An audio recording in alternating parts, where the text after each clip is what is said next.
तस्य ज्ञानाञ्जनशलाकया चक्षुर्मीलितं येन तस्मै श्रीगुरुवे नमः। श्रीचैतन्यमनोभीष्टं स्थापितं येन भूतले स्वयं रूपा गदामह्यं ददाति स्वपदान्तिकं।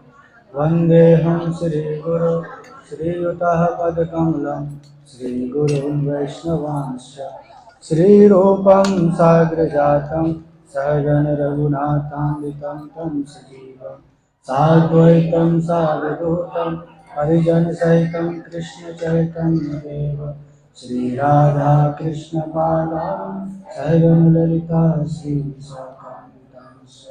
हे कृष्ण करुणा सिन्धु दीनबन्धो जगत्पते गोपेश गोपिकान्त राधाकान्त नमोस्तुते। तप्त काञ्चन गौराङ्गी राधे वृन्दावनेश्वरी विश्वानुसुते देवी प्रणमामि हरिप्रिये। वाञ्छाकल्पतरुभ्यश्च कृपा सिन्धुभ्येव च नामभावेभ्यो वैष्णवेभ्यो नमो नमः। श्रीकृष्ण चैतन्य प्रभु नित्यानंद श्री अद्वैत गदाधर श्रीवासादि गौरभक्तवृंद।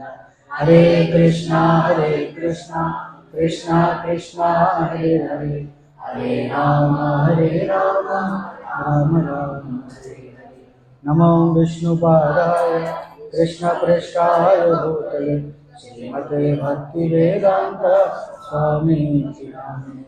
नमस्ते सरस्वती देवे गौरवाणी प्रचारिणे निर्विशेषा शून्यवादी पाश्चात्यदेशकारिणे। हरे कृष्णा। तो आप में से कितने भक्त पहली बार आए हैं एक चक्रधाम? सभी? हरि बोल। और कितने भक्त हैं जो इस्कॉन में जुड़ने से पहले एक चक्रधाम का नाम सुने थे? इस्कॉन में जुड़ने से पहले कोई सुना था एक चक्रधाम का नाम? तो देखिए वास्तव में किनकी कृपा है? शिला प्रभुपाद जी की कृपा है, जिनके कारण जो है, जिनकी कृपा से आज हम लोग यहाँ पर जो है उपस्थित हैं। हरे कृष्णा। प्रभु थोड़ी देर सभी शांति बना। तो देखिए हम लोग यहाँ पर आए हैं नित्यानंद प्रभु के प्राकट्य स्थली में एक चक्रधाम में। और हम लोग जानते हैं जैसे कि अभी हम इससे पहले कहाँ पर थे? हम लोग कहाँ से आ रहे हैं? हम लोग भूल गए सब? देखिए ऐसा बोला जाता है कि अगर एक हफ्ता यहाँ पर रहेंगे हम मायापुर में एक चक्रधाम में, तो जब वापस जाएंगे तो अभी हर कोई जो है कौन सा दिन चल रहा है, कौन सा तारीख है सब कोई भूल जाते हैं। लेकिन ये नहीं भूलना चाहिए कहाँ से आ रहे हैं, है कि नहीं? तो हम लोग कहाँ से आ रहे हैं? मायापुर से। तो मायापुर श्री चैतन्य महाप्रभु का जो है प्राकट्य स्थान है और ये नित्यानंद प्रभु का प्राकट्य स्थान है। तो जैसे कि हम लोग ने वहाँ पर चर्चा किया था कि श्री चैतन्य महाप्रभु कौन है? स्वयं भगवान श्री कृष्ण है। उसी तरह से नित्यानंद प्रभु कौन है? स्वयं बलराम जी हैं। देखिए जैसे कि हम पंच तत्व देखते हैं, चैतन्य महाप्रभु है, नित्यानंद प्रभु है। तो चैतन्य महाप्रभु हैं वो कौन है? स्वयं भगवान श्री कृष्ण है। नित्यानंद प्रभु है वो कौन है? स्वयं बलराम जी है। जो अद्वैत आचार्य हैं उनको बोलते हैं कि वो महाविष्णु के और सदाशिव जी के अवतार हैं। लेकिन नित्यानंद प्रभु कौन है? स्वयं बलराम जी है। बलराम जी के अवतार नहीं है।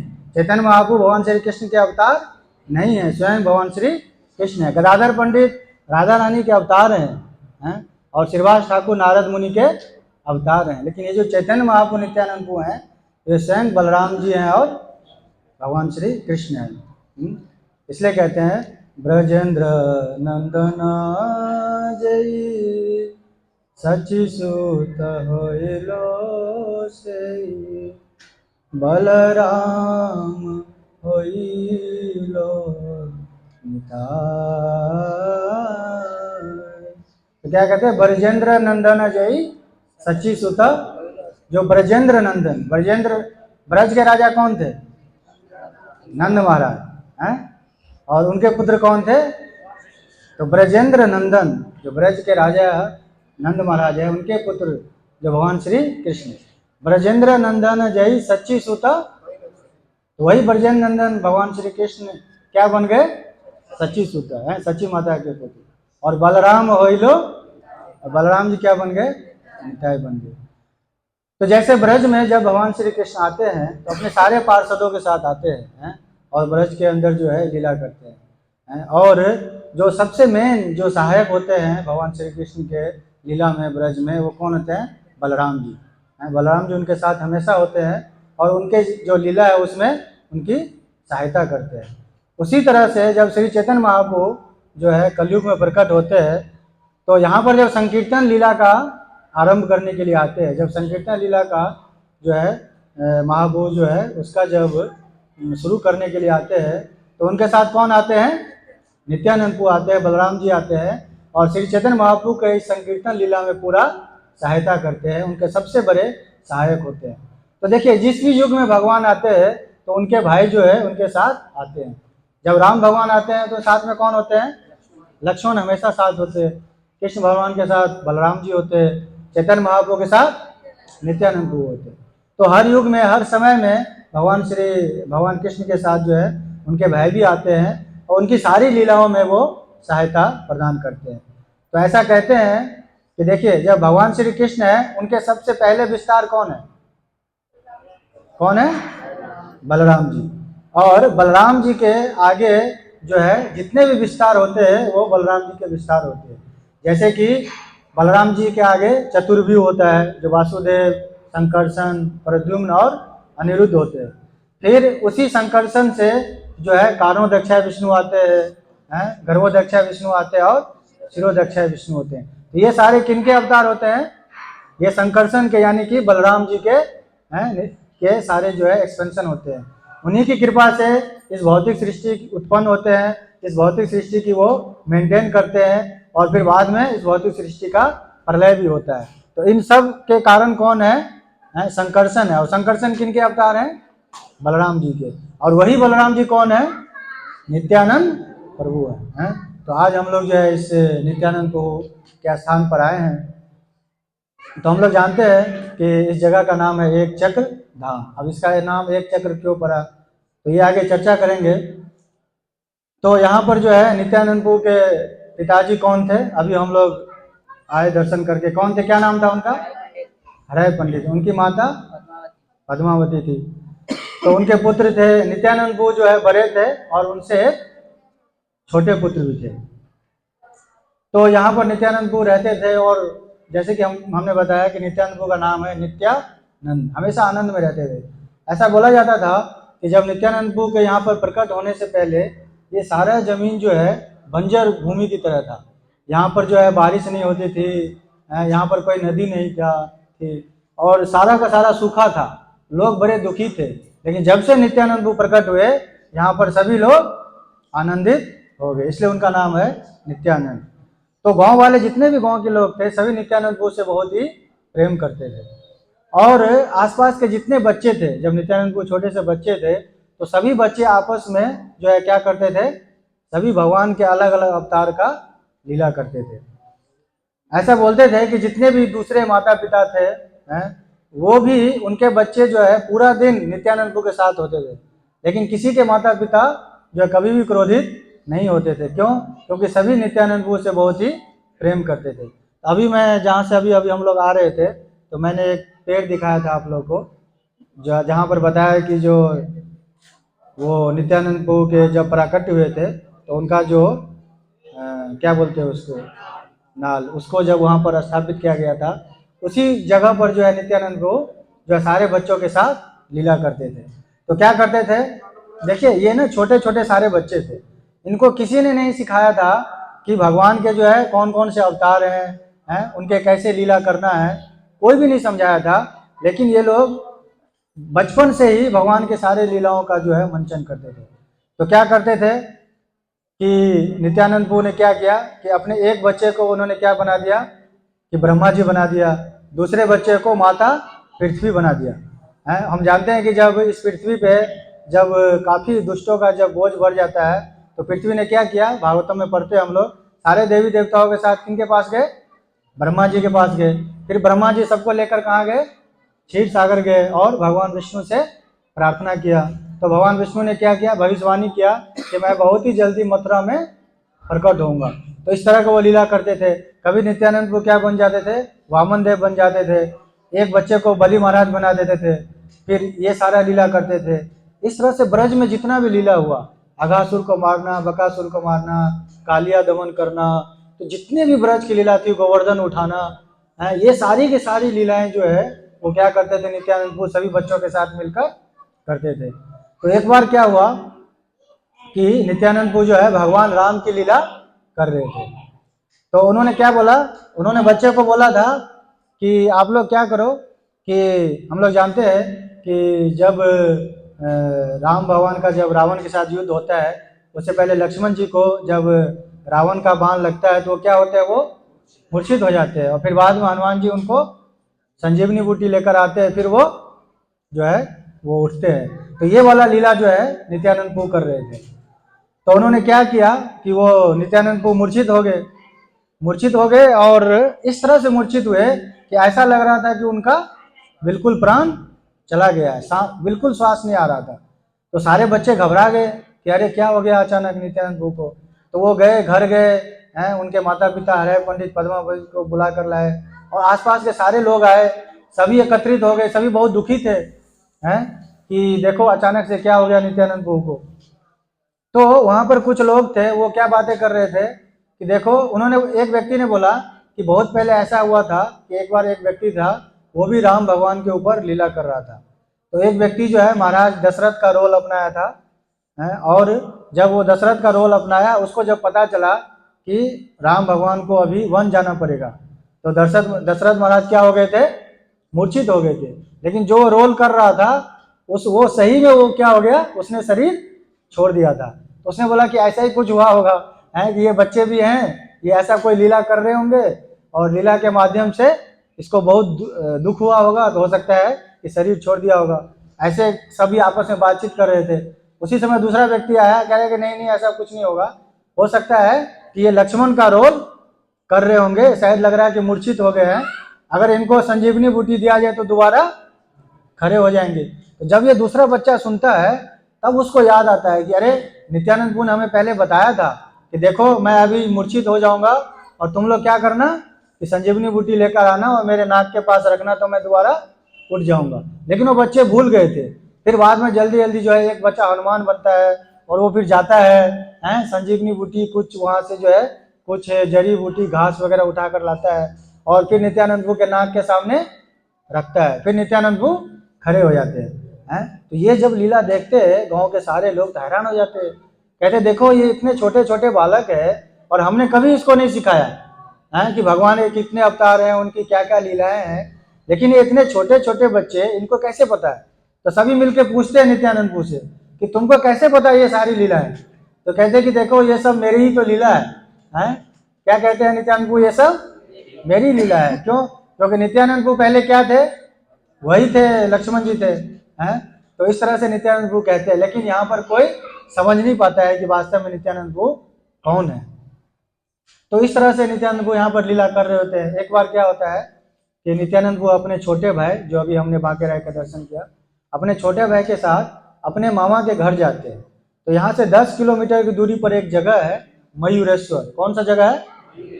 तो वहाँ पर जाते हैं दोनों, अपने मामा के गाँव जाते हैं। तो जब अपने मामा के घर जाते हैं तो वहाँ देखते हैं मयूरेश्वर में कि सभी लोग जो है बहुत ही चिंतित है वहाँ पर।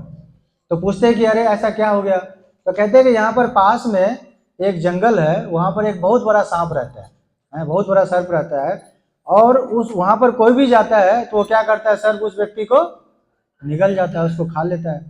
तो सभी लोग बहुत चिंतित थे। तो नित्यानंद कह रहे देखो चिंता मत करो, अभी मैं क्या करूँगा, वहाँ पर जाऊँगा। तो सभी जो गांव के लोग थे वो उनको रोकते हैं, बोले कि नहीं नहीं तुम वहाँ पर बिल्कुल मत जाओ, बहुत ही भयानक, बहुत ही खतरनाक सर्प है वहाँ पर। तो नित्यानंद को कहे चिंता मत करो, मैं वहाँ से होकर आता हूँ। तो वो जाते हैं उस जंगल में और फिर वहाँ पर जाते हैं जिस जगह पर वो सांप रहता था। तो नित्यानंद उसको पुकारते हैं उस सर्प को कि बाहर निकलो, हे धूर्त सर्प बाहर निकलो। तो वो सर्प क्या करता है, बाहर निकलता है। तो सर्प क्या सोचता है कि देखो लोग तो मेरे डर से भागते थे, लेकिन ये कौन सा व्यक्ति है जो मुझे ललकार रहा है, कौन अपने आप जो है मौत के मुंह में चलकर आया है। तो ऐसा सोचता है। लेकिन जब सर्प बाहर आता है तो किसको देखता है? नित्यानंद प्रभु को। नित्यानंद प्रभु कौन है? शेषनाग है। आदि जो है वो जितने भी सर्प हैं उनके स्रोत हैं, शेषनाग है। तो जब वो बलराम जी को देखते हैं, नित्यानंद प्रभु को देखते हैं, तो सर्प बहुत डर जाता है। नित्यानंद प्रभु अपना हाथ ऐसा करते हैं, उसको देखकर जो है सर्प समझ जाता है कि ये कौन है, वास्तव में ये आदि नागराज है। तो सर्प बहुत भयभीत हो जाता है। तो फिर नित्यानंद प्रभु कहते हैं कि तुम इस तरह से क्यों कर रहे हो, यहाँ पर सभी निर्दोष लोगों को तुम क्यों शिकार बना रहे हो? तो सर्प क्या कहता है कि देखो, अगर आपको ये जानना है तो इसके पीछे क्या है, एक इतिहास है, तो वो आपको समझना पड़ेगा। तो फिर सर्प बताता है नित्यानंद प्रभु को कि वो किस तरह से यहाँ पर आया और किस तरह से वो तब से इसी जगह पर है। तो क्या कहता है कि द्वापर युग में हम लोग जानते हैं, अभी हम लोग कहाँ से आ रहे हैं? पांडव तला से। वहाँ पर कौन थे? पांचों पांडव और कुंती महारानी इस जगह पर द्वापर युग में इस जगह पर आए थे। उनको कितने साल का वनवास मिला था? 12 साल का वनवास और 1 साल का अज्ञातवास। तो जब अज्ञातवास के समय थे तब यहाँ पर पांचों पांडव और कुंती महारानी यहाँ पर आए थे। और वो यहाँ पर आए थे और यहीं पर जो गांव था मयूरेश्वर, यहीं के गांव में एक ब्राह्मण थे, उनका नाम था वेदेश है। तो उस ब्राह्मण के घर पर रुके थे। तो जब वो रुके थे तो वहाँ पर जो वेदेश ब्राह्मण थे वो बहुत चिंतित थे। एक दिन की बात है, वो वेदेश ब्राह्मण बहुत चिंतित थे। तो कुंती महारानी ने पूछा कि आपके चिंता का क्या कारण है? तो वेदेश ब्राह्मण क्या बताते हैं कि यहाँ पर पास में एक राक्षस रहता है। क्या नाम है उसका? बकासुर। क्या नाम था? बकासुर। और वो राक्षस जो था, असुर जो था, वो क्या करता था, वो अपने आप आता था गांव में और किसी व्यक्ति को उठाकर लेकर चला जाता था। तो वो क्या था, वो मनुष्य को भी खा जाता था। तो वो अपने आप आता था, किसी को भी उठाकर ले जाता था। तो सभी गांव वाले बहुत परेशान थे। तो बाद में सारे गांव वाले एकत्रित होकर आपस में मीटिंग करते हैं और क्या बोलते हैं कि देखो बकासुर को, तुम अपने आप किसी को भी उठाकर नहीं ले जाओगे। हम सब हर रोज क्या करेंगे, किसी ने हर अलग अलग घर से एक एक व्यक्ति जो है स्वयं भोजन भरकर आपके पास जाएगा, लेकिन आप किसी को नहीं उठाओगे। तो इस तरह से एग्रीमेंट होता है। तो क्या एग्रीमेंट होता है कि हर अलग अलग घर से एक व्यक्ति जाएगा और पूरा बैलगाड़ी में, ऐसा बताया जाता है, चैतन्य भागवत में वर्णन आता है कि 190 किलोग्राम भोजन, कितना भोजन? 190 किलोग्राम भोजन उस बैलगाड़ी में लेकर जाएगा। तो वो सारा भोजन भी खाएगा और जो लेकर जाएगा उसको भी खाएगा। तो ये जो है एग्रीमेंट था। तो ये हर घर का टर्न आता था, रोज अलग अलग घर का। तो अभी जो है उसी वेदेश ब्राह्मण के घर का टर्न आया, जहां पर कौन रुके थे? कुंती महारानी पांचों पांडव के साथ। तो अब वो क्या किया उन्होंने, वेदेश ब्राह्मण ने, वो आपस में जो उनके एक पुत्र थे, उनकी पुत्री थी, पत्नी थी, तो वो सभी आपस में क्या बोलते थे कि मैं जाऊंगा, तो वो बोलते थे मैं जाऊंगी, इस तरह से। और फिर वो बड़े गरीब ब्राह्मण भी थे, तो बड़े प्रयास से जो उनकी पत्नी थी वो जो है अपनी मायके गई, वहां से बहुत सारा भोजन लेकर आई। इस तरह से पूरा बैलगाड़ी भोजन तैयार किया और फिर आपस में चल रहा था कि कौन जाएगा बकासुर के पास। लेकिन जब कुंती महारानी को पता चलता है तो कुंती महारानी कहती है कि देखो, जब हम मुश्किल में थे तो हमने कहाँ पर शरण लिया? आपके घर में शरण लिया, तो आपने हमें मदद किया। और अगर आज आप मुश्किल में हैं तो ये हमारा कर्तव्य है कि हम आपकी मदद करें। तो कह रहे आप में से कोई भी नहीं जाएगा ये भोजन लेकर। कौन जाएगा? मेरा पुत्र जाएगा। कहते देखो आपके तो एक पुत्र है लेकिन मेरे 5 पुत्र हैं, तो इसलिए आप चिंता मत करो। तो क्या होता था उस समय कि कुंती महारानी घर पे होती थी और कुंती महारानी के साथ एक भाई, पांडव में से एक भाई रुकते थे, बाकी 4 भाई जो है वो जंगल में जाते थे। तो उस दिन कुंती महारानी के पास कौन रुके थे? भीम थे, और बाकी जो 4 भाई थे वो जंगल में थे। तो कुंती महारानी ने भीम को बताया ये सारा बात तो जब भीम ये सुनते हैं तो बहुत दुखी होते हैं, खुशी होते हैं? क्या होते हैं? खुश होते हैं, दुखी होते हैं? खुश होते हैं। क्यों? हाँ। तो क्या सोचते हैं भीम कि देखो आज तो बहुत ही सुंदर अवसर है है कि इतना सारा भोजन जो है खाने को मिलेगा, तो ये सारा भोजन भी खाऊंगा और फिर उस राक्षस को भी मार दूंगा, तो सारा भोजन मेरा हो जाएगा। तो भीम बड़े प्रसन्न हो जाते हैं और भीम क्या करते हैं, वो सारे भोजन को बैलगाड़ी में लेकर चले जाते हैं।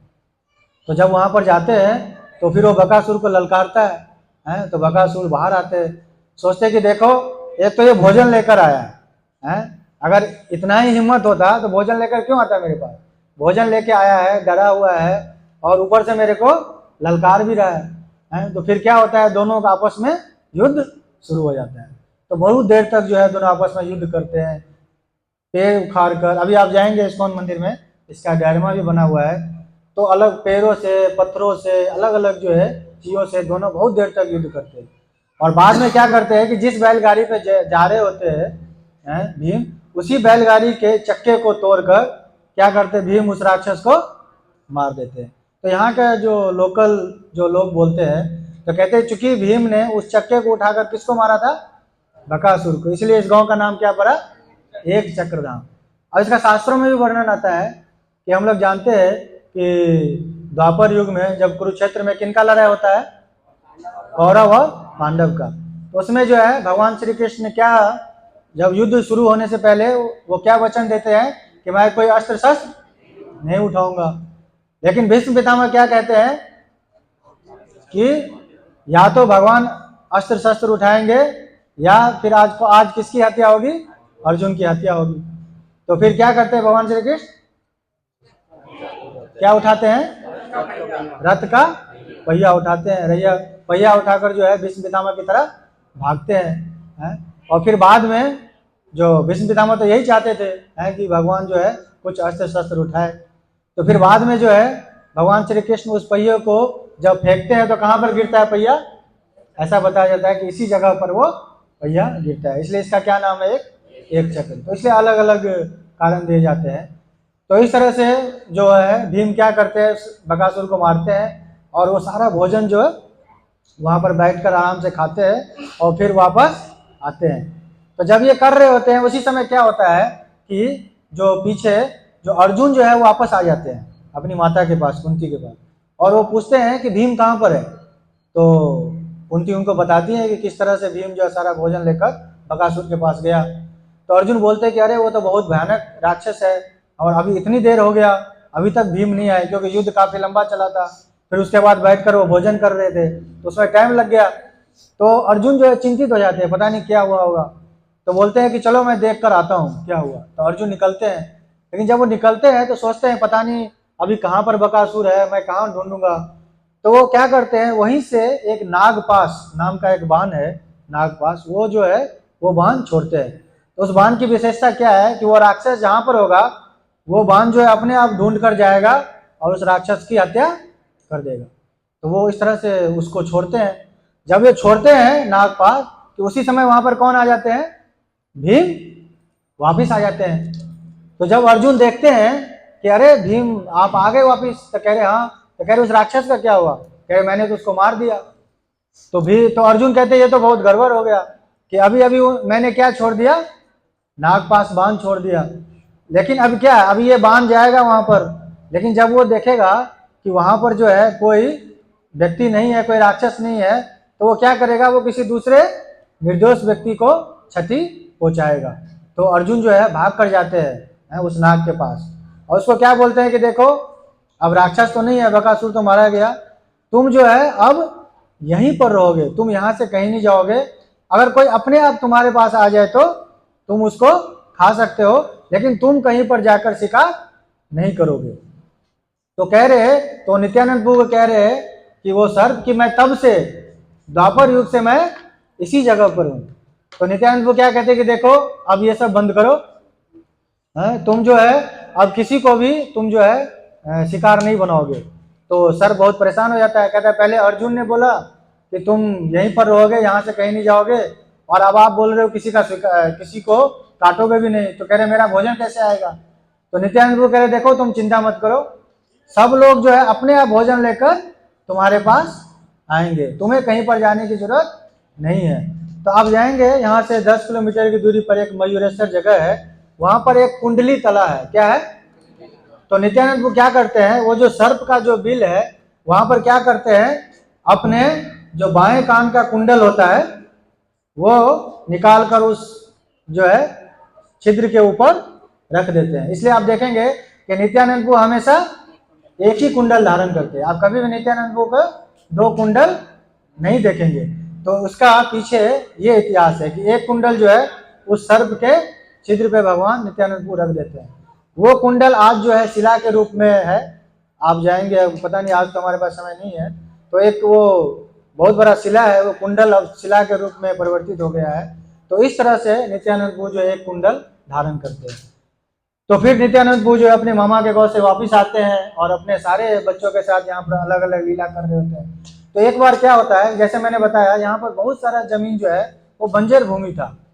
तो ये सारे गांव के जो लोग थे वो क्या करते हैं, उस सारे बंजर भूमि को समतल बनाने के लिए सभी वहां से जो खर पतवार थे उसको सभी निकाल रहे थे। तो जितने गांव के लोग थे सभी एकत्रित होकर जाते हैं और उस जमीन को साफ कर रहे होते। तो नित्यानंद प्रभु के छोटे भाई जो यहाँ पर वाकालय जी का हम दर्शन करते हैं, तो वो और सभी गांव के लोग थे। तो कह रहे कि इतना बड़ा मैदान था, इतना बड़ा वो क्षेत्र था कि उसको सफाई करने में महीनों महीनों लग जाते, लेकिन सारे गांव वाले कर रहे थे उसको। तो बीच में क्या हुआ, जब वो सफाई कर रहे थे तो बीच में दोपहर के समय में सभी भोजन लेने के लिए वापस घर पे आते हैं।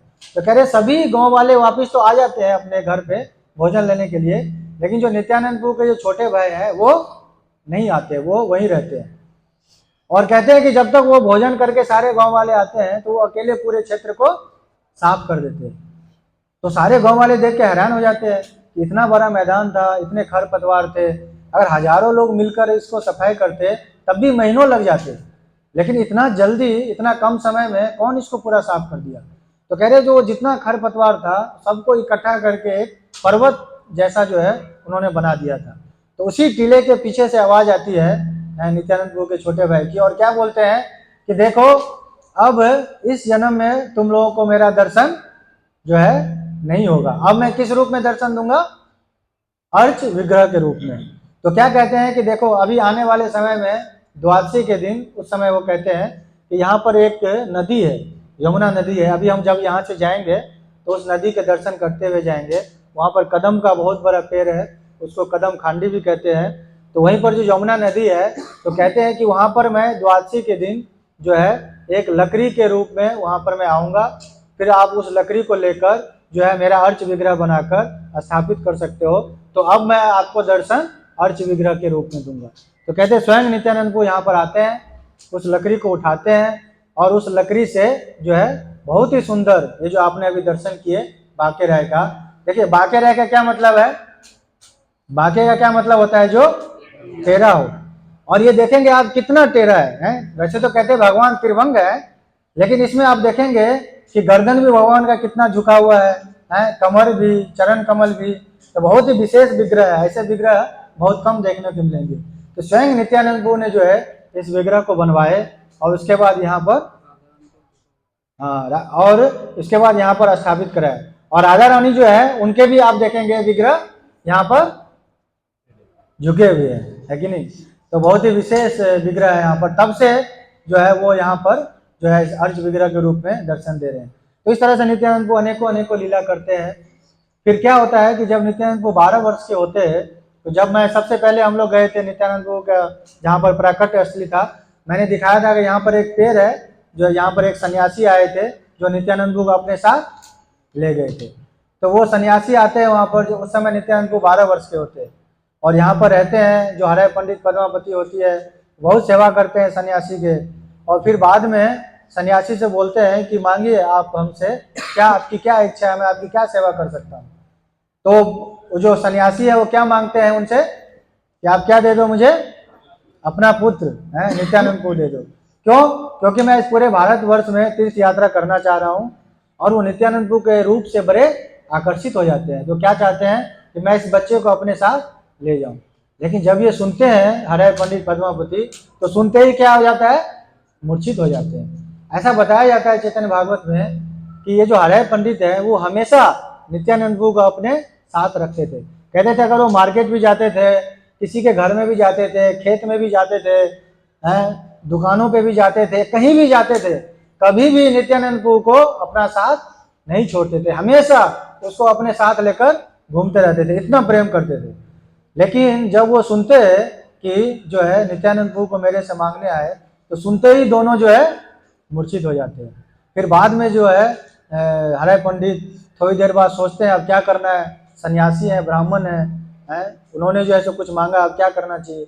तब उनको याद आता है कि त्रेता युग में इसी तरह से दशरथ महाराज के पास कौन आए थे, कौन आए थे, वशिष्ठ, विश्वामित्र मुनि हैं, वो आए थे किनको मांगने के लिए, राम और लक्ष्मण को मांगने के लिए। तो उस समय भी जो है दशरथ महाराज मूर्छित हो गए थे और देना नहीं चाहते थे।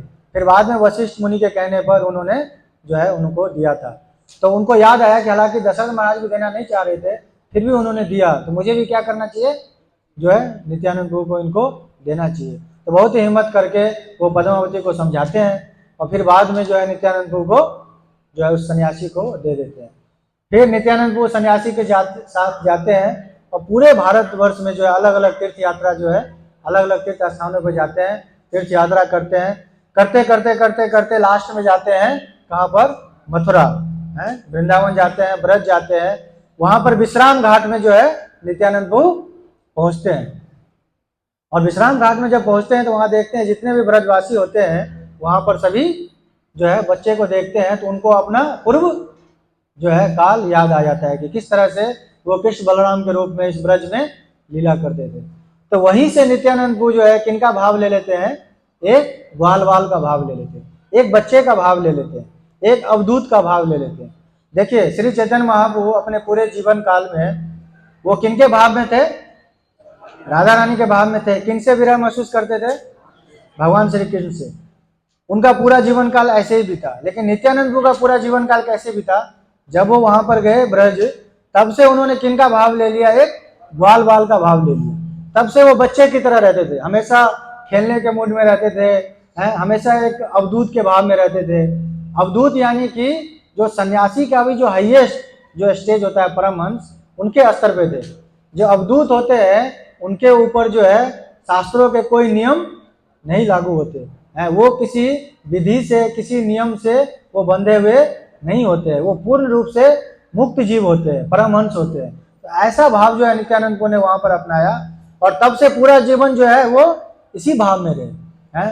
फिर बाद में क्या होता है कि वो इस तरह से जो है फिर चैतन्य महाप्रभु के इच्छा से वो कहाँ पर आते हैं, मायापुर आते हैं। और उस समय चैतन्य महाप्रभु जो है गया से दीक्षा लेके वापस आ जाते हैं। और फिर दोनों भाई मिलकर चैतन्य महाप्रभु और नित्यानंद प्रभु मिलकर क्या करते हैं, पूरे नवद्वीप में हरिनाम संकीर्तन का जो है आंदोलन का शुरुआत करते हैं। हरे कृष्णा कृष्णा कृष्णा हरे हरे, हरे राम राम राम हरे। तो इस तरह से दोनों भाई जो है नवद्वीप में हर जगह जाकर जो क्या करते हैं, लोगों को ये हरिनाम देते हैं, उनको भक्ति प्रदान करते हैं।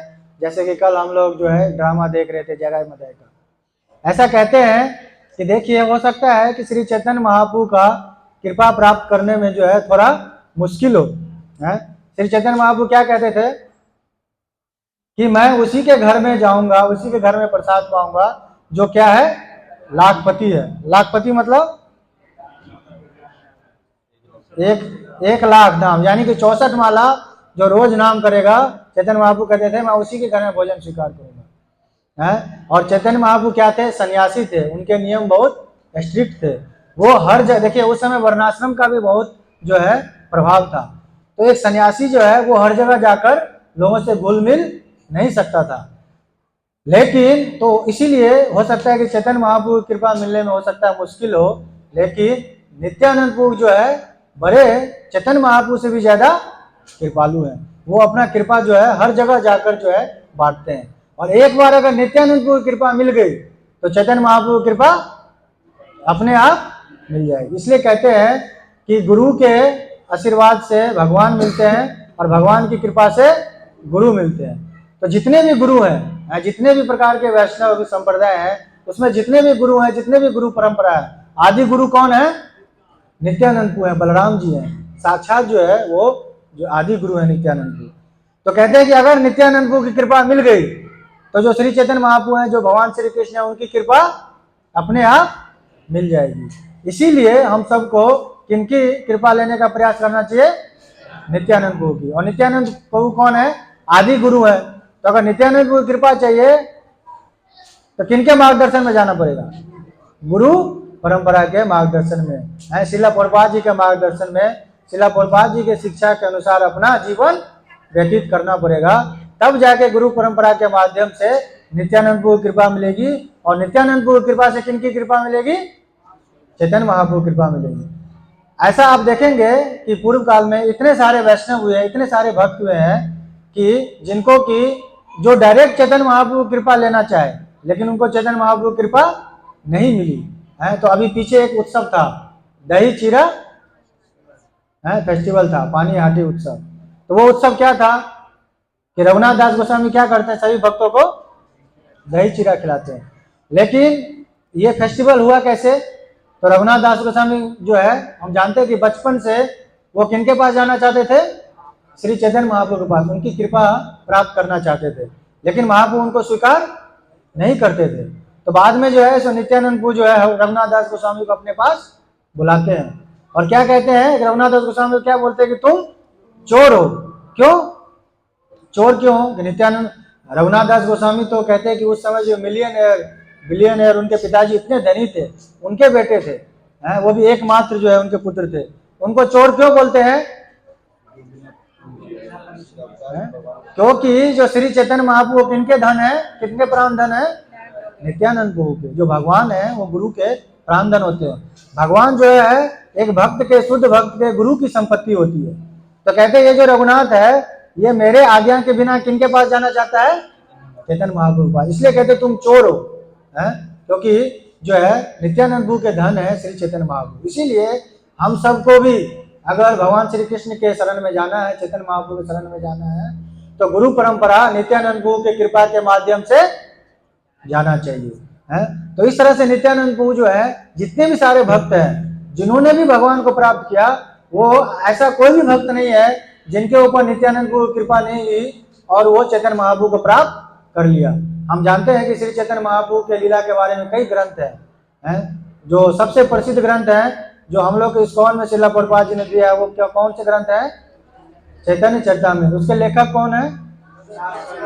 कृष्णदास कविराज जी। जो कृष्णदास कविराज जी भी जो ये ग्रंथ लिखते हैं, किनकी कृपा से? नित्यानंद प्रभु की कृपा से हैं। नित्यानंद प्रभु जो है उनके स्वप्न में आते हैं, कहते हैं कि आप वृंदावन जाओ, और कहते हैं मैं नित्यानंद प्रभु की कृपा से जब वृंदावन गया तो पूरे ब्रज के दर्शन हुए हैं। जितने भी भगवान के जो राधा, जो मदन मोहन जी थे, गोपीनाथ जी थे, गोविंद देव जी थे, इन सबके साक्षात दर्शन हुए। और नित्यानंद प्रभु की कृपा से उन्होंने जो है चैतन्य महाप्रभु के ग्रंथ की रचना किया। इसी तरह से वृंदावन दास ठाकुर किनके शिष्य थे? नित्यानंद प्रभु के शिष्य थे। उन्होंने कौन से ग्रंथ लिखे? चैतन्य भागवत। तो चैतन्य महाप्रभु के ऊपर जितने भी ग्रंथ हैं वो जिन्होंने भी लिखी, किनके आशीर्वाद से? नित्यानंद प्रभु के आशीर्वाद से। तो इस तरह से आप देखेंगे कि नित्यानंद प्रभु जो है, जहां पर चैतन्य महाप्रभु नहीं जाते थे तो वहां पर भी नित्यानंद प्रभु जाकर ऐसे ऐसे लोगों को जो है कृष्ण का भक्ति प्रदान करते थे। आप देखिए ऐसे कई लीला है, जो एक शराबी है, शराब पीने वाला है, उसके पास कौन जाता है? लेकिन नित्यानंद प्रभु क्या करते थे? उनके पास जाते थे और उनको भी भक्ति प्रदान करते थे। कल हमने जगह मदय का देखा। इतने नित्यानंद प्रभु क्या बोलते हैं कि अगर इस जगह मदय का उद्धार करेंगे तो वास्तव में हम किनका नाम सिद्ध करेंगे? श्री चैतन्य महाप्रभु। श्री चैतन्य महाप्रभु क्या बोलते हैं? पतित पावन है। तो कहते हैं कि जितना बड़ा पतित हो, अब जगह मदय से ज्यादा पतित कोई नहीं था, तो कहते अगर इसका उद्धार करेंगे तो वास्तव में लोग किसका गुणगान करेंगे? श्री चैतन्य महाप्रभु का। बोलेंगे कि वास्तव में श्री चैतन्य महाप्रभु कौन है? पतित पावन है। तो इस तरह से आप देखेंगे जो लोग पापी से पापी थे, जो अधम से अधम थे, जो नीच से नीच थे, जो जितने गलत गलत काम करते थे, उनके पास भी कौन जाते थे? नित्यानंद प्रभु जाते थे और उनको चैतन्य महाप्रभु कृपा देते थे, उनको कृष्ण भक्ति देते थे, उनको हरि नाम प्रदान करते थे। तो ऐसे शास्त्रों में अनेकों अनेकों उदाहरण है। अभी हमारे पास इतना समय नहीं है, नहीं तो कई सारे ऐसे उदाहरण है जो चोर थे, डकैत थे, शराबी थे, ऐसे ऐसे लोगों को जाके नित्यानंद प्रभु ने क्या दिया? कृष्ण भक्ति उनको प्रदान किया। इसीलिए जब श्रील प्रभुपाद जी जो हमारे संस्था के संस्थापक आचार्य हैं, उन्होंने संस्था की शुरुआत कहाँ से की, कहाँ से किया, यूएसए से।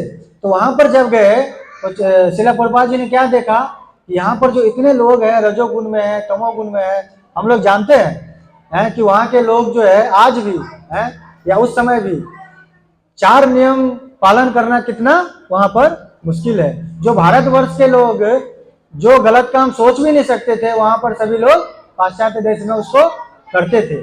तो इतने अधम लोग थे, 4 नियम तोड़ते थे, इतना पाप करते थे। तो श्रील प्रभुपाद जी ने सोचा कि इन सबको भक्ति में कैसे लाया जाए, इन सबको भक्ति में कैसे लाया जाए, बहुत मुश्किल है। आप देखेंगे आज भी भारत में आप किसी को जाइए और बोलिए कृष्ण भक्ति अपनाओ तो कितना मुश्किल है, कितना मुश्किल से लोग कृष्ण भक्ति अपनाते हैं। लेकिन सोचिए पाश्चात्य जगत में जिनको कि कुछ नहीं पता राम कौन है, कृष्ण कौन है, पूरा जीवन गलत काम किए, तो उनको भक्ति में जोड़ना कितना मुश्किल कार्य था। तो प्रभुपाद जी ने वहां पर जाकर क्या सोचा कि ये सारे के सारे लोग भक्ति में कब आ सकते हैं, जब इनको किनकी कृपा होगी, नित्यानंद प्रभु की कृपा होगी। आप देखेंगे जो गौड़िया मठ है, जो श्रील प्रभुपाद जी के गुरु महाराज कौन थे, भक्ति सिद्धांत महाराज, उन्होंने क्या किया, पूरे भारत में गौड़िया मठ स्थापना किया। तो आप गौड़िया मठ में, आप चैतन्य मठ गए होंगे, वहां पर अगर आप दर्शन करेंगे या योग पीठ गए तो वहां पर राधा कृष्ण के साथ कौन होते हैं, गौरांग महाप्रभु। वहां पर नित्यानंद प्रभु के विग्रह नहीं है, वहां पर सिर्फ गौर राधा कृष्ण के विग्रह मिलेंगे। तो वास्तव में नित्यानंद प्रभु को कौन लेकर आए, श्रील प्रभुपाद। प्रभुपाद जी ने क्या सोचा कि जो आज के समय के लोग हैं, जो इतने पाप कार्य में लगे हैं, इतने नीच कार्य में लगे हैं, इतने रजोगुण में, इतने तमोगुण में है, अगर इन लोगों को भक्ति में लानी है तो किनकी कृपा चाहिए, नित्यानंद प्रभु की। चैतन्य महाप्रभु तो कृपालु है ही, महावदन्य है ही, लेकिन उससे भी ज्यादा कृपालु कौन है, नित्यानंद प्रभु। इसलिए प्रभुपाद जी ने क्या किया, पूरे विश्व में किनके विग्रह स्थापित किए, गौर नित्य की। नित्यानंद प्रभु को हर जगह चैतन्य महाप्रभु के साथ उन्होंने उनकी स्थापना की। और फिर क्या हुआ, नित्यानंद प्रभु की कृपा से ही आज पूरे विश्व में हम देखते हैं कि इतने सारे लोग जो है कृष्ण भक्ति को स्वीकार कर रहे हैं, भगवान का नाम ले रहे हैं, भक्ति से जुड़ रहे हैं। तो वास्तव में ये सब किनकी कृपा है, नित्यानंद प्रभु की कृपा है। इसीलिए जो है कृष्णदास कविराज जी क्या कहते हैं चैतन्य चरितामृत में, कि अगर कोई भक्त कहता है कि मैं श्री चैतन्य महाप्रभु का भक्त हूं, लेकिन वो नित्यानंद प्रभु को नहीं मानता है, तो वास्तव में वो कौन है, वो पाखंडी है, वो कभी भी भक्ति में प्रगति नहीं कर सकता है। अगर कोई, तो ये क्या कहते हैं कृष्णदास कविराज जी, ये किसके समान है, तो इसको बोलते हैं हाफ हैंड लॉजिक, अर्ध कुकुटी न्याय इसको बोलते हैं हिंदी में। तो वो क्या होता है कि जैसे कि मान लो कि एक मुर्गी है, कोई व्यक्ति क्या सोचेगा, देखो मुर्गी कहाँ से अंडा देता है, आगे की तरफ से या पीछे की तरफ से, तो कोई व्यक्ति सोचेगा कि चलो ठीक है, आगे से भोजन देना पड़ता है, तो कितना मेहनत है इसको खिलाने में, तो आगे का गला काट दो और पीछे का भाग से अंडा देता रहेगा। तो क्या ऐसा संभव है? नहीं। तो वास्तव में वो बेवकूफ व्यक्ति है। तो इसी तरह से अगर कोई सोचेगा कि मैं श्री चैतन्य महाप्रभु को तो मानता हूँ, श्री चैतन्य महाप्रभु की भक्ति करता हूँ, लेकिन नित्यानंद प्रभु को नहीं मानता हूँ, तो वास्तव में वो चैतन्य महाप्रभु की भी कृपा प्राप्त नहीं कर सकता है। अगर नित्यानंद प्रभु की कृपा चाहिए तो चैतन्य महाप्रभु की भक्ति करनी पड़ेगी, चैतन्य महाप्रभु की कृपा चाहिए तो नित्यानंद प्रभु की भक्ति करनी पड़ेगी। इसीलिए हम सब के लिए नित्यानंद प्रभु जो है इतने महत्वपूर्ण है। इसलिए प्रभुपाद जी ने पूरे विश्व में नित्यानंद प्रभु को स्थापित किया, और आज हम सब उन्हीं की कृपा से इस जगह पर आए हैं जहाँ पर नित्यानंद प्रभु प्रकट हुए थे। इस जगह पर बैठे हुए हैं, उनके दर्शन कर रहे हैं और कह रहे हैं कि अधम से हमारे जैसे लोग हैं, हम लोग जानते हैं हम लोग के लिए 16 माला करना कितना मुश्किल है, 4 नियम करना कितना मुश्किल है, हमेशा हम लोग जो है रजोगुण तमोगुण में रहते हैं। तो वास्तव में हम लोगों को किनकी कृपा चाहिए? नित्यानंद प्रभु की कृपा चाहिए। इसलिए हम लोग आज इस जगह पर आए हैं, नित्यानंद प्रभु से प्रार्थना कर रहे हैं, नित्यानंद प्रभु के आशीर्वाद की याचना करें, उनसे प्रार्थना करें कि जो है वो हम सबको अपने जो है कृपा प्रदान करें। प्रभुपाद जी क्या कहते थे कि जैसे कि हम लोग जानते हैं कि ये गौर निताय क्या है, कृष्ण बलराम है? तो कहते थे कि ये जितने भी वैदिक ज्ञान है, जितने भी वैदिक शास्त्र है, किन्होंने दिया है हमें? भगवान श्री कृष्ण ने दिया है। भगवान श्री कृष्ण से ये सारे शास्त्र आए हैं। ये जितने वैदिक शास्त्र हैं उन्हीं के श्वास है, उनके श्वास से सारे वैदिक शास्त्र प्रकट होते हैं। लेकिन कहते हैं कि इस शास्त्र को अगर धारण करना है, अगर इस शास्त्र को समझना है, तो उसके लिए किनकी कृपा चाहिए? नित्यानंद प्रभु की।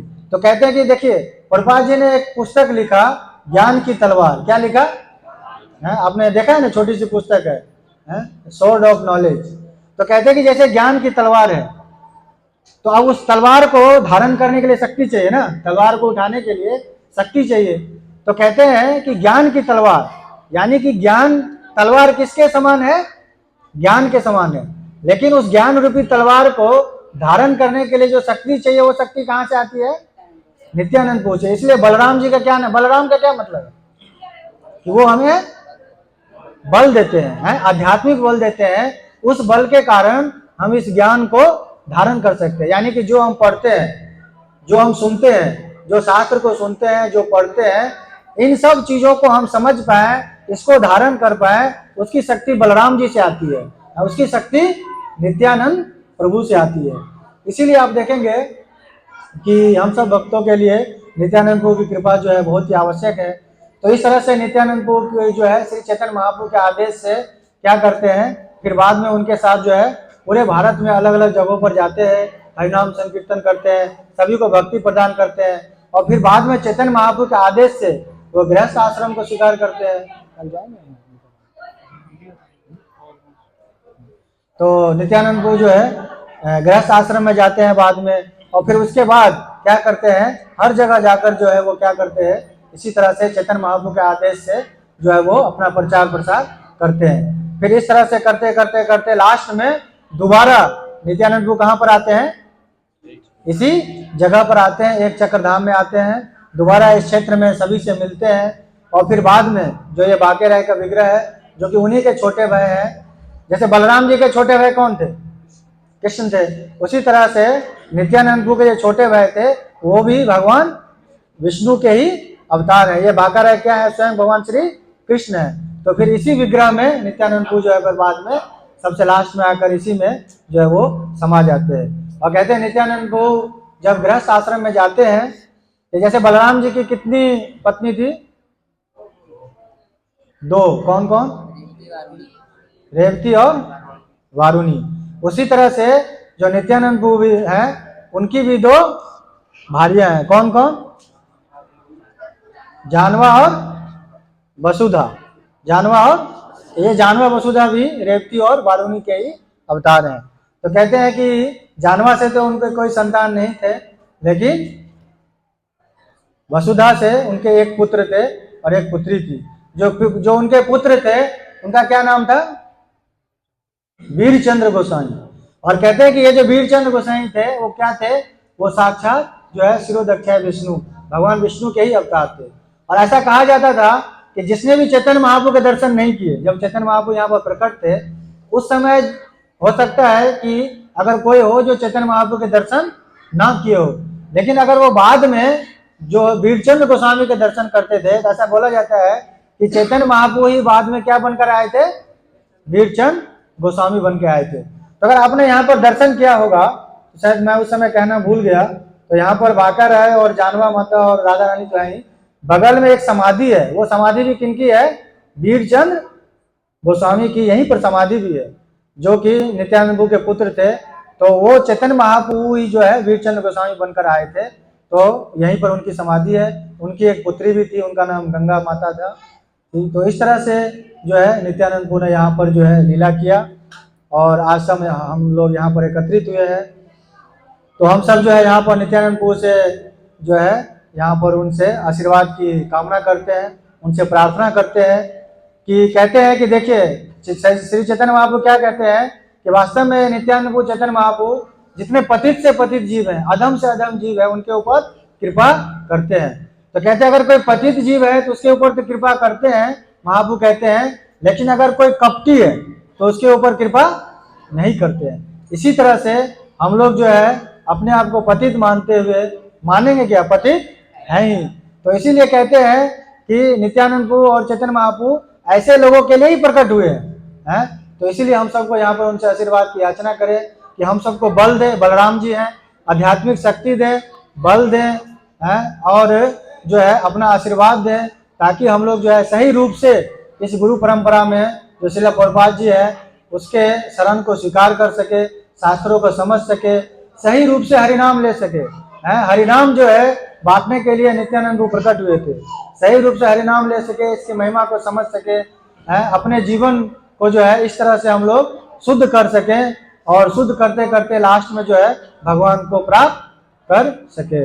जय श्री श्री नित्यानंद महाप्रभु की, श्री श्री चैतन्य महाप्रभु की, श्री श्री एक चक्रधाम की, जगत गुरु श्रील प्रभुपाद की, निताई गौर प्रेमानंदे।